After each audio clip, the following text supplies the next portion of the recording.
Welcome to another edition of Bases and Balls with my good friend Jim Rosenhaus, of course, Guardians broadcaster on board with us. And Rosie, of course, we've got Houston starting tonight, the Yankee series earlier this week. And speaking of earlier this week, it was great to see David Fry back in the dugout, coming in and contributing right away. And I thought maybe you could talk a little bit about one, the importance of him as a player, but also what it means to the rest of these guys on this team. Well, he has very quickly become a huge part of this team. And Ray, I think it always helps when you hit huge home runs in the postseason at the most key times.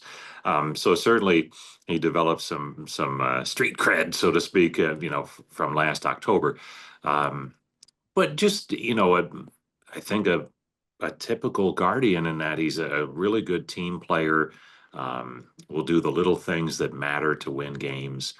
And honestly, I don't know how long it's going to take him to get going because he really didn't have a spring training. So we'll see how quickly he can get his timing down. But early in that Yankee series on Tuesday night, had a big RBI base hit. So he was saying the other day, I asked him, does it feel like opening day to you? And he said no, because we're far enough along in the season where it doesn't. And he was in town for the home opener.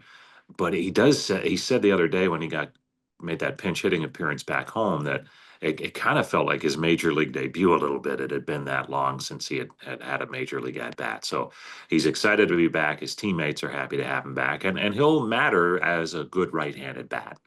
No doubt about it. Hey, you and I have talked a lot about players, and I think he's off to one of the best starts ever in his terrific career, and that's Jose Ramirez. I mean, he is stealing bases, hitting clutch home runs, driving the ball. I think his average is around 330. I mean, we can go on, but he is really off to a great start, Rosie.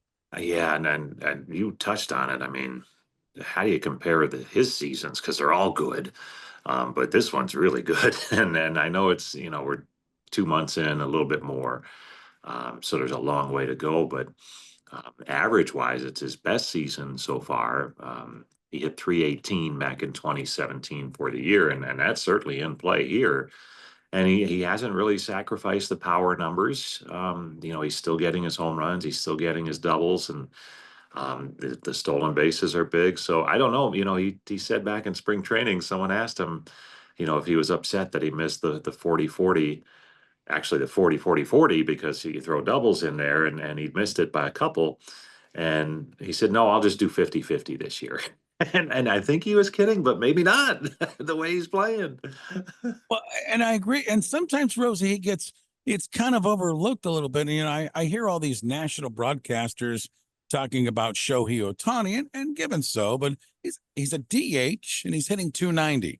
They talk about Judge, and Judge is having a terrific year. But to me, Jose Ramirez, stolen bases, base running, defense, power, average, switch hitter. He's everything. He's got to be, in my opinion, one of the top 5 to 8 players in the game. And that's absolutely true. And the two guys you mentioned would be in that group. So I think he fits in that group. And I know people are going to probably get really tired of just hearing how, he's underappreciated, underrated. Not here. Aaron Boone got mad last October when someone brought that is Jose Ramirez, and he said, underappreciated. He goes, do you think we don't know who he is? Like he's everyone says there's so many people saying he's underappreciated that maybe he's over it. I mean, maybe not that far, but I get it. The two big guys are with the national teams, so to speak. Um, and they're unique in their skill sets because Otani's going to be pitching before the season's over again, and that's certainly very unique and uncommon.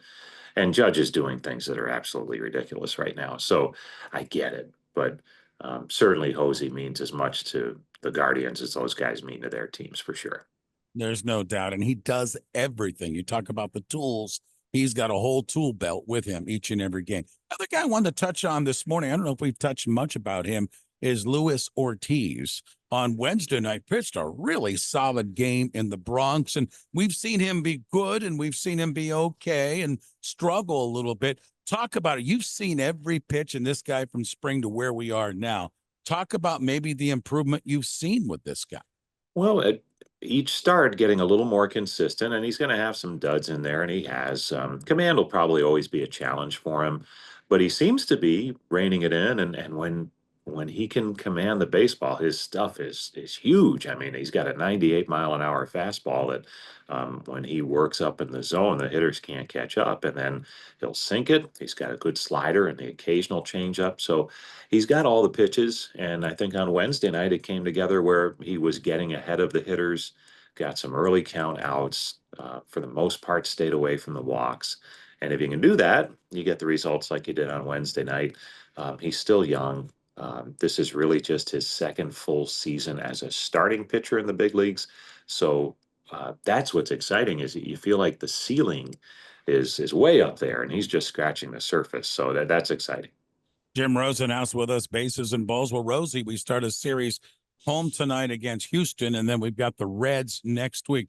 Houston has changed a little bit. Some of the star power's gone. Some is still there, but they have some newer guys. Give us a preview of the Astros we'll start to hear about tonight. Yeah, it's not the group that won the World Series and went to the World Series a lot and was always in the ALCS, save for pretty much Altuve. Like he's kind of that last guy standing from a lot of those great teams. Jordan Alvarez too, he's still there. And Ray, you start looking at a team that you're going to play about a week out, and son of a gun, the Astros are in first place out west for a little bit this week. So um, the names change, but they just keep winning games and they keep staying at the top of their division, and they'll be a playoff team again, I would think. And they have some good pitching, and they'll be a challenge this weekend. They're still the Astros. All right. Jim Rosenhaus with us, bases and balls, kind enough to join us each Friday morning here on the show on WAKR. Rosie, we'll look forward to the calls from Progressive Field this weekend when we got the Astros. And then, of course, starting Monday night, Terry, Frank Kona and his Cincinnati Reds coming in. Thanks, Rosie. Always appreciate the time, my friend. You got it, Ray.